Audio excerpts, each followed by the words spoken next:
We're here now, Major v. State. Good morning. May it please the Court, Marty Rothenberg, Assistant Public Defender representing Kendal Major. This case was originally here on appeal on an Ivory issue regarding a jury note and the judge's communication with the jury outside the party's presence. Jurisdiction was relinquished to the Circuit Court to reconstruct the record because there was no transcript of that. Below, it was found that there probably is no transcript, and the state filed a statement of proceedings. The defense filed their answer to that, which was that they have no recollection. What we now have are two affidavits from the prosecutors that say that they have independent recollection of the question, this very first question. There's no dispute about questions number 2 and 3, but as to this first question, they have an independent recollection of being summoned to court by the trial court, that the defense lawyers were present, that the defendant was present, that the question was read to all of them. It was then decided as to how they would answer the question, and that nobody objected to the procedure used by the trial court. We have affidavits from the defense lawyers that said, we cannot dispute that this happened, we just don't have any recollection of what happened. So we can't say it happened or it didn't happen, we simply have no recollection. In light of the undisputed affidavits by the two prosecutors who swear under oath that they have this independent recollection, in conjunction with the transcripts that we do have that reflect that the trial court specifically advised the jury before they went out to deliberate that if they had a question, they had to put the question in writing, ring the buzzer, and then if they could continue to deliberate, they should do so, because he would have to summon the lawyers and the defendant and all the parties back to court so they could discuss the question. Having advised the jury that that was the procedure the judge was going to follow, and we know that, in fact, the judge did follow that procedure in questions 2 and 3, then tell us why the trial court erred in determining that this statement of the record was a correct one. Well, first of all, the defense affidavits did not agree with what the state said. They didn't disagree. They just say we have no recollection. They did not say we do not disagree. What they said is, we do not remember what happened. We have no recollection of what happened. We are unable to recall. Forget about the criminal law. If you have somebody saying, I remember and X happened, and the other person says, I don't remember, X happened. Not when they're reconstructing. I don't remember does not conflict with a positive statement that it happened. Then under the rule, it then goes to the trial judge to decide. But isn't it more basic than that? Isn't it really the case that when a witness says, I don't recall, that is not competent, substantial evidence that would bear on this question? It's just what it is, 0. Well, but we're reconstructing a transcript. Yes, we are, and we have the problem that the trial judge has passed away and can't really act as the referee. But as we look at that, how can I don't recall be anything other than a 0? Well, that leaves the state's position, the state's statement hanging. It then goes to the trial judge like who a cannot. Preponderance. Hanging but like. It has not been agreed to.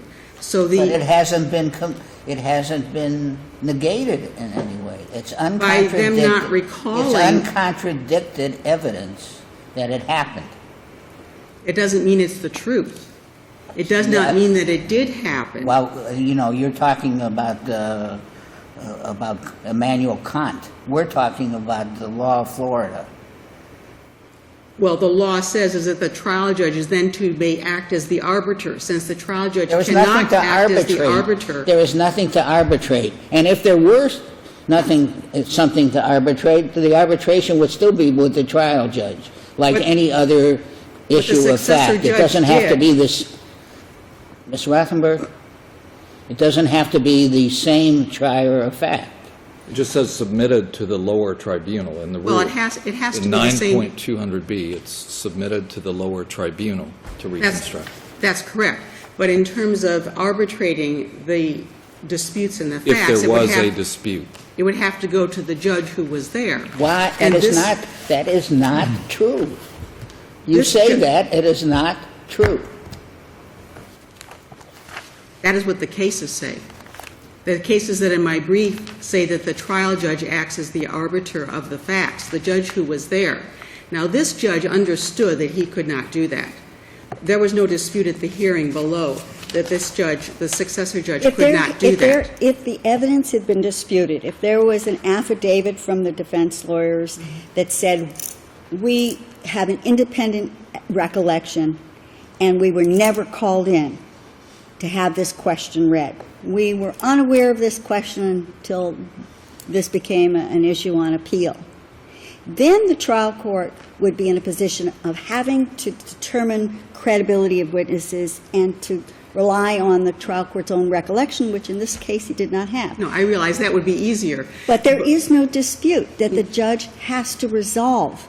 If you have undisputed evidence and you have a record that in fact supports the affidavits that's undisputed, then But- how could we find that this was an abuse of discretion? Because the successor judge here, Correct. in his order, what he did was he accepted the state's position, which is deciding that the state's position factually Found it is credible. correct. Found it credible because they swore to it under oath and the record seemed to support it, and it was undisputed by any other evidence. But that is where the error is, because then he is What case deciding do an you- issue of What fact case that do he you can't rely do. on for this position? That is our position on Ms. this. Rothenberg, what case do you rely on for this position? The cases that are cited in my brief. What Schmidt v. cases like Schmidt, this? Haddon, Odom, Wright v. Wright, and Yancey, where they say that the trial judge is the arbiter of the That- facts.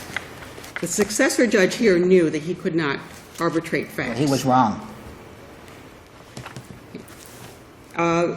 Ultimately, the Ivory issue, we go back to the Ivory issue in this case, and on the record that we have here, under our position, the Ivory issue mandates a per se reversible error because it is not shown, it is a communication issue, and it is not shown that the trial judge communicated with the attorneys. Okay, we'll give you a Thank couple of you. minutes on rebuttal. May it please the Court, Linda Katz of the Attorney General's Office, here on behalf of the State of Florida. What we have here is a lack of any factual dispute.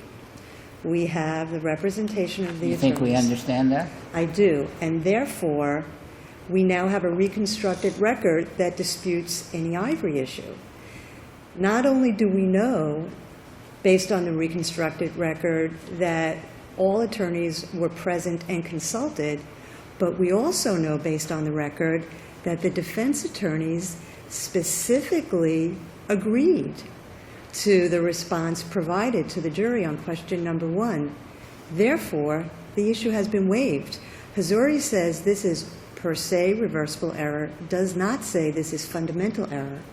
So everything has now been resolved. We know that the attorneys were consulted, and we know there was no error because the type of response given was agreed to and is not fundamental error. The Court seems to be well aware of the issue regarding reconstruction. If there are any other questions regarding the substantive issue on the alleged error, I'd be happy to answer them. Otherwise, the State submits that this second trial, because this has already been tried twice on this murder charge, should be affirmed, and the sentence as well. Thank you. Thank you. Thank you.